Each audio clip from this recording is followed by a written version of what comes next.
Hey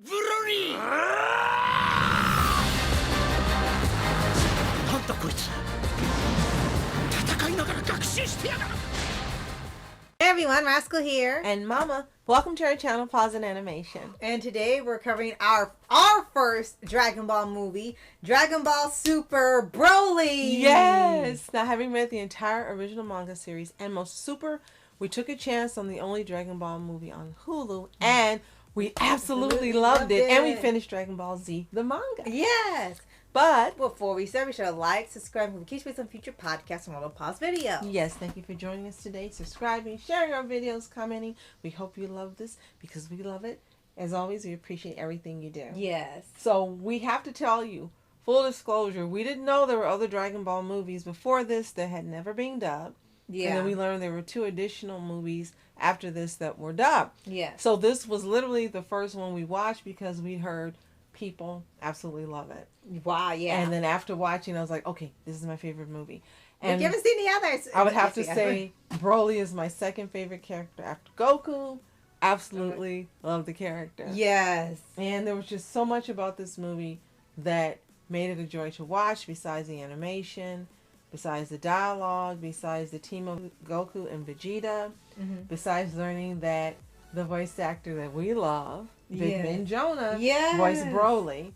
And I think we had heard that years ago, but we weren't into Dragon Ball and didn't really understand what it meant. Right. And we were just like, oh, we're good for Ben Jonah, and that was it. And we can tell you this, there was no Edward Elric anywhere in the vicinity. He sounded like a totally different character. Yes, that's true. We did laugh a couple times because, hey, it's Ed, but that was it. We still stuck with, he wasn't out of character here.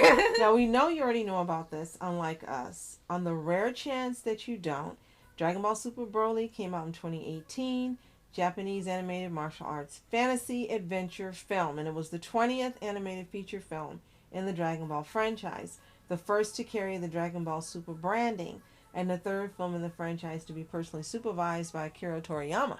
Ooh, okay. And that's probably why it is so exciting and so fantastic. And we watched some of the earlier movies after this, and there's something. This movie here, this cranked it up to 5 billion. Right. versus the other movies that came out. So this was a canonical reimagining of the Broly character from the first film that came out in 93 called Dragon Ball Z Broly, the Legendary Super Saiyan, and Broly's Second Coming in 1994. And Bio Broly, which we in 1994. We actually did see that. And we can see why they remade it. And it's like, how did you make this? Yes. And we had really not much context of it from even the description on Hulu. It seemed to be the only Dragon Ball movie they had on Hulu for some reason. I guess that was the one they allowed since it was English dubbed at the time. And with that, we have read just about the entire series of the original. We're still watching the original anime. And as for Super, interestingly enough, they even bring up Broly was going to come up. He said, oh, that's a story for another time. So when we were reading it, oh, so this was leading up to the movie. You know, we're coming up for the Super series. And the way that it starts off, you kind of think, well, how is this guy going to be the sort of antagonist of the movie? Well, they show you literally the very, very beginning when he's sent off like he's on Krypton or something. Yeah. And what happens to him and how he ends up getting to the state he's in. And we haven't seen the first 2 Broly movies they've done, so we don't know what he was like before they reimagined him into this new character. But I have to say, even without knowledge of that, he still ended up being a really interesting and likable character, and the people that wanted to help him too. Definitely. And you also sympathize with his and empathize with his plight. He's a tortured character. He just had a rough life the entire time he got here. Mostly thanks to his dad. Yeah. And the things that he was doing and talking about it was for his own good. Yeah. Putting a collar on your own child. Yeah, that's something's wrong and there. Saying that you were trying to control his powers. Yeah. There had to be another way to do it. Right. And then he was locked in a chamber and liquid and you just felt bad for him. No, it just kept going and going. You were like, when are they going to stop torturing him? Right. And then to put him on a planet by himself. Yeah, it's like, oh, it's just you and him. What? Yeah, he's too dangerous to be around other people. You let other ones go. Why him? And that's what kind of really got you to empathize. And you're like, man, like KG Tang says, this guy can't catch a break. Yeah, it just kept happening and happening and happening before you got to see our regular characters that we know and love. It was just like, they kind of did a reversal. And what's so great about it, it's so well written and so engaging. Even when the main characters you already know about weren't in here yet, you still invested in these new characters. Mm-hmm. And then they eventually end up having Frieza in here again, and you're like, okay, now he's the reason everything goes to hell. So it was released in the U.S. in 2018 December. It released in Japan 2018, and then after that here. Yeah. I think it was 2019. I'm sorry, I said 2018, but that's when it came out. The thing is, it made $124 million back then. Mm-hmm. It was the third highest grossing anime film in the U.S. and Canada. Wow. And the 12th highest grossing anime film of all time. Wow. Now we know those numbers have changed since then. Yes. With Demon Slayer and JJK and One Piece and so forth. But for the time this came out, this was fantastic. Yes.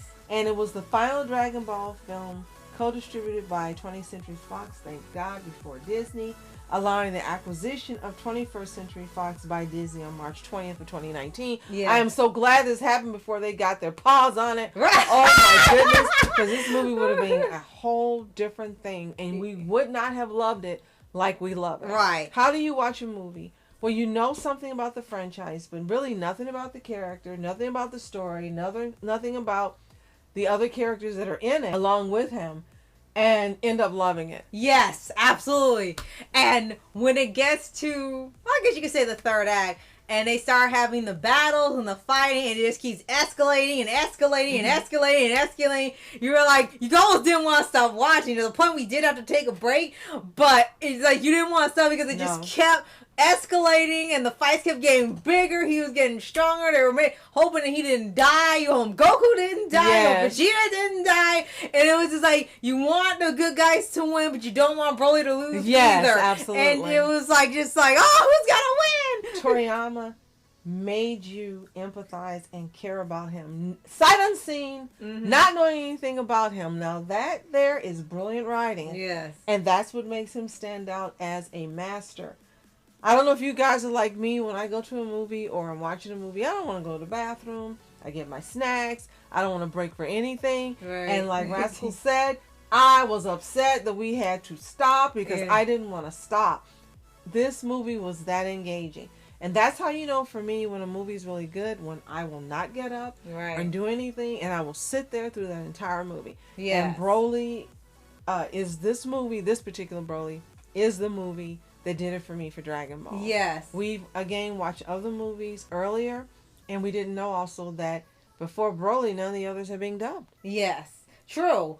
So, man, I'm surprised to go back, like it's all still in Japanese, and clearly they didn't plan on dubbing any of these movies for the future. So, we just watch them as is when we're ready to watch one. Right. But for what it's worth, right now, this English dub movie is one of our top favorite Dragon Ball movies, and it's canon, which makes it better. Yes. And definitely have to praise the animation because it already looked good anyway, but it definitely heightened when it got to the fights. It wasn't just doing powers for the sake of doing powers and looking cool. They made it look like everything had an impact with every move, every fight, every punch, and the stuff escalating so much the planet looks like it was getting ready to implode on itself because they were fighting so hard. They just made it exciting from start to finish. Definitely.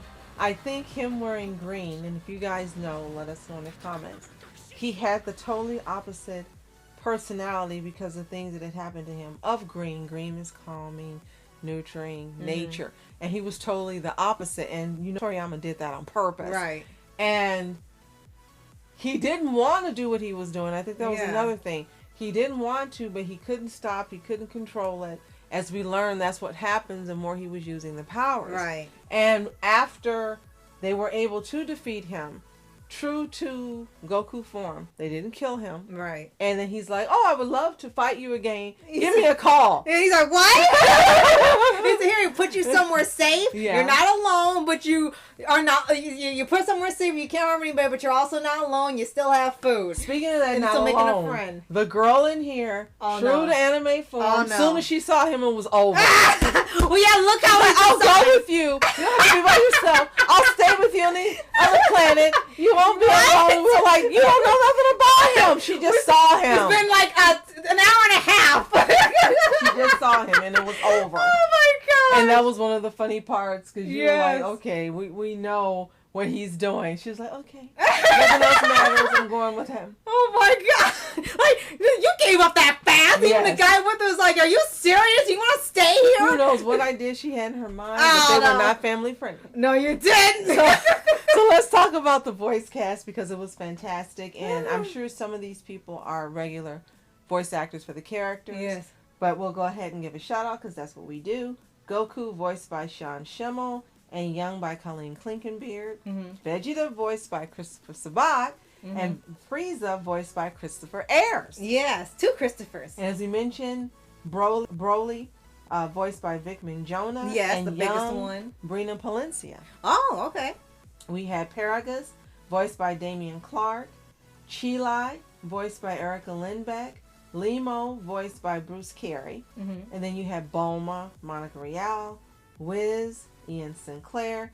Piccolo, also voiced by Christopher Sabat. And we didn't know that before. You're right. You're like, oh my gosh. Beerus, voiced by Jason Douglas. Kikono, voiced by Sony Franks. Barry Blue, voiced by Veronica Taylor. Mm-hmm. Bardock, Sonny Strait. King Vegeta, Christopher Sabat again. Again, yep. I think, is it Genie or Gine? Gine, Janae? One of those has got to be correct. Voiced by Emily Nevis. Mm-hmm. Leak, voiced by Austin Tyndale. King Cole, voiced by Jason Douglas. Mm-hmm. Damian Mills is Morocco. Justin Cook is Raditz. Mm-hmm. Phil Parsons is Nappa. Taro, voiced by Marcus Stimmick. You had Sonny Franks also voicing Cheeto. Christopher Sabat was also Zarbon. Zarba. And Not Zarkon. Go Getter. And Shinron. Yes, I'm sorry. The combination names are funny too. Alexis Tipton is Trunks. Kara What? Edwards is Goten. Brenna Prill as Bula. Chuck Hoover as Emperor Pilaf, which was a surprise. Mm-hmm. Colleen Klinkenbeard also voiced Mai. Mm-hmm. Chris Kaysen as Shu. And last but not least, Brenna Palencia also as Ba. Oh So man, you like it's just an had this all-star. all-star fantastic cast. Man, this was like they pulled out all the stops, Mm-hmm. and they really wanted to get people that not only we recognize that will do a fantastic job. Yes. I'm just again grateful Disney didn't get their paws on it before it was finished. Right. Absolutely. So this is definitely one Dragon Ball property I want to own. Yes. I really love this movie. Absolutely. And I just can't believe the other movie we saw that had to do with Broly. It was like, what happened? Yeah. It's Why? like it What went from happened? he got upgraded and glowed up and everything for this movie. Yes. And again, as we mentioned, we've seen this is a lot of people's favorites, and it's become ours as well. Yes. I can't wait to see the other two English dub movies that follow this, but I can't see them outdoing this one. Right. Definitely. I can't see it. Right. Now, this particular movie got critical acclaim because of the story, the animation style, the humor, as well as Broly for making a film about a meaningful character, Peace, about a broken man haunted by his abuse-filled past, twisted into something he was never destined to become. Mm-hmm. End quote. That's true. And this movie generally kept getting 5 out of 5 stars, and it deserves every star it has. Yes. It deserves the other 4 too for Dragon Ball. Right. It's just fantastic. The awards, it didn't get any awards, but it was nominated for Animation of the Year by the Japan Academy Prize and Google Play User Choice Awards for User's Choice Movie. I can't understand why it wasn't nominated for more movies. This Right. is like, unfortunately, this is a kick in the teeth. It should have been nominated for way more than that. Right, year. absolutely. Last but not leastly, it was adapted into an anime comic using shots from the film, put into manga format, featuring a cover illustrated by Nahiro Shitani, and it was only a single shot, released in May of 2019. So hopefully we can find it at the library. Yes. Now we know that it exists. Yes. Can't wait to read it. If you've seen Dragon Ball Super Broly, and we hope you have, let us know in the comments. Did you see it when it originally released? Or later like we did? Is it your favorite or one of your favorite Dragon Ball movies? Tell us what you think. If you haven't seen it and you are a Dragon Ball fan, I don't know what's happening. Even if you're not a Dragon Ball fan, you could watch this movie and be entertained, not knowing anything, and follow along, not knowing anything, and love it, not knowing anything. Absolutely. Last but not least, guys, if you have some of these movies that are your favorites, please tell us why in the comments. Yes. And if you want us to cover any of them, let us know. Yes. And if you haven't already, subscribe for updates and movie reviews for your anime series, anime shows, all things animation, and of course, Dragon Ball. Absolutely. Thank you for joining us, subscribing, sharing our videos, recommending things, everything you do, guys. You are awesome. And as always, you are special. Thank you so much for watching Mask Entertainment. And Mom Entertainment. Have a fantastic day. Peace.